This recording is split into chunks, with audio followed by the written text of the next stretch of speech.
नमस्कार, घरगुती रेसिपी या चॅनलमध्ये तुम्हा सर्वांचं अगदी मनापासून स्वागत आहे।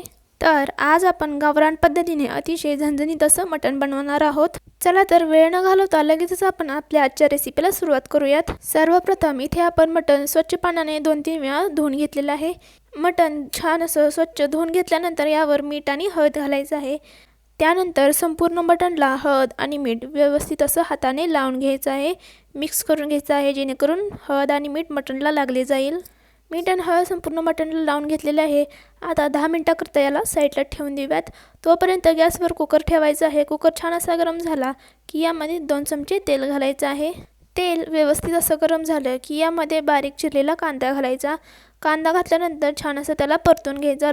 कांदा छान लालसर होईपर्यंत परतून घ्यायचा। कांदा छान असा लालसर झाला की यामध्ये आपल्याला हळद आणि मीठ लावलेलं मटण घालायचं आहे। पहा, कांदा छान असा आपला लालसर झालेला आहे। आता यामध्ये मटण घालूयात। हळद आणि मीठ लावलेलं मटण आपण यामध्ये घालणार आहोत। पहा, सर्व मटण यामध्ये घातल्यानंतर छान असं मिक्स करून घ्यायचं, एकजीव करून घ्यायचं आहे। 1-8 मिनिटभर आपल्याला व्यवस्थित असं मटण यामध्ये परतून घ्यायचं आहे।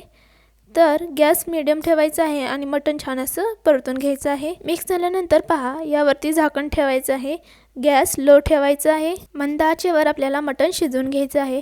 आता मटण शिजण्याकरता आपण यावर प्लेटमध्ये पाणी घालणार आहोत। जेवढे पाणी आपल्याला लागणार आहे तेवढं आपण या प्लेटमध्ये घालणार आहोत। तर 2 ग्लास पाणी मी या ताटामध्ये घातलेलं आहे आणि अगदी मीडियम गॅसवर आपल्याला हे मटण वाफवून द्यायचं आहे। तर पहा, पाणी छान असं गरम झालेलं आहे। मटणाला देखील आपल्या पाणी सुटलेलं आहे। मिठाचं पाणी इथं आपल्या मटणाला सुटलेलं आहे। आता हे गरम झालेलं पाणी आपण यामध्ये घालणार आहोत। पहा, आपल्याला जेवढा रस्सा हवा आहे त्या हिशोबाने आपण यामध्ये पाणी घातलेलं आहे। तर मी इतपत यामध्ये पाणी घातलेलं आहे। आता पाणी घातल्यानंतर छान असं मिक्स करून घ्यायचं आहे, एकजीव करून घेत आहे। पहा, छान अशी याला उकळीसुद्धा आलेली आहे। आता लगेच आपण कुकरला झाकण लावून घेऊया। आता याच्या 7 ते 8 आपण शिट्ट्या करून घेणार आहोत। तर प्रत्येकाच्या कुकरच्या हिशोबाने जास्त किंवा कमी शिट्ट्या लागू शकतात, पण माझ्या कुकरच्या हिशोबाने इथे 7 ते 8 शिट्ट्यांमध्ये मटण गाळ होऊन जाते, छान असं शिजलं जातं। तर आता मटण शिजते, तर यासाठी आता वाटण करून घेऊयात। तर इथे 1 इंच आलं, लसूण घातल्यानंतर यामध्ये ओलं खोबरं घातलेलं आहे आणि कोथिंबीर। आता यामध्ये थोडं पाणी घालून आपण हे वाटण मिक्सरला बारीक करून घेऊयात। तर पहा, वाटण मी मिक्सरला बारीक करून घेतलेलं आहे। वाटण आपल्याला अगदी बारीक करून घ्यायचं आहे। आता हे वाटण मी एका प्लेटमध्ये काढून घेते। तर या प्लेटमध्ये हे वाटण मी काढून घेतलेलं आहे। यानंतर गॅसवर कढई गरम करायला ठेवायची आहे। कढई छान अशी गरम झाली की यामध्ये 2 चमचे तेल घालायचे। तेल छान असं कढईत गरम झालं की यामध्ये वाटण केलेला मसाला घालून घ्यायचा आहे। सगळा मसाला मी यामध्ये घातलेला आहे। आता मसाला छान असा परतून घ्यायचा, एकजीव करून घ्यायचा आहे।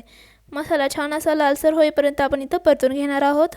आता हे वाटण आपण छान असं तेल सुटेपर्यंत परतून घेणार आहोत। प्रत्येकाकडे पहा, मटण बनवण्याची पद्धत वेगवेगळी असते, तर मी आमच्याकडची पद्धत तुमच्यासोबत शेअर करणार आहे। तुमच्याकडे सुद्धा कशा पद्धतीने मटण बनवले जाते ते मला कमेंटमध्ये नक्की कळवा। आता मसाला छान असा लालसर झालेला आहे। आता यामध्ये आपण मसाले घालणार आहोत। 1 चमचा काळं तिखट, 2 चमचे लाल तिखट, यानंतर 1 चमचा धना पावडर घालणार आहे।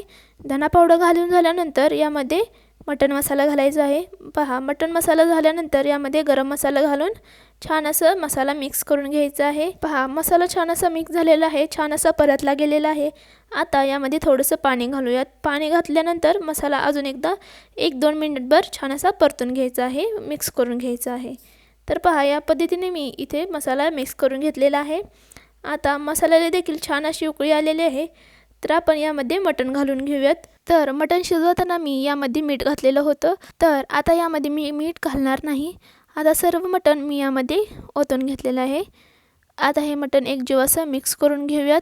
सर्व मसाला आणि मटण छान असं मिळून यायला हवं, यासाठी मी सर्व मटण यामध्ये मिक्स करून घेतलेले आहे। तर पहा, तुम्हाला जेवढे पाणी यामध्ये हवे असेल त्या हिशोबाने तुम्ही पाणी यामध्ये घालू शकता आणि मीठ तुमच्या अंदाजाने तुम्ही यामध्ये कमी जास्त करू शकता। पहा, आता आपल्या मटणाला छान अशी उकळीसुद्धा आलेली आहे। तर आपलं मटण इथं तयारसुद्धा झालेलं आहे। तर मंडळी, या जेवायला। तर पहा, झणझणीत मटण, गावरान मटण आपल्या इथे तयार झालेलं आहे। गरमागरम अशी भातासोबत, भाकरीसोबत किंवा चपातीसोबत तुम्ही ही मटणची भाजी सर्व करू शकता। तर मंडळी, तुम्हाला एक विनंती आहे, तुम्ही जर आपल्या चॅनलवर नवीन आला असाल तर चॅनलला लाईक करा, शेअर करा, सबस्क्राईब करा, सोबतच बेल आयकॉन देखील प्रेस करा, जेणेकरून माझ्या नवनवीन व्हिडिओचे अपडेट्स सर्वप्रथम तुमच्या फोनवर येत जातील। आजची ही रेसिपी तुम्हाला कशी वाटली मला कमेंटमध्ये नक्की कळवा. व्हिडिओ अगदी शेवटपर्यंत पाहिल्याबद्दल सर्वांचे मनापासून धन्यवाद.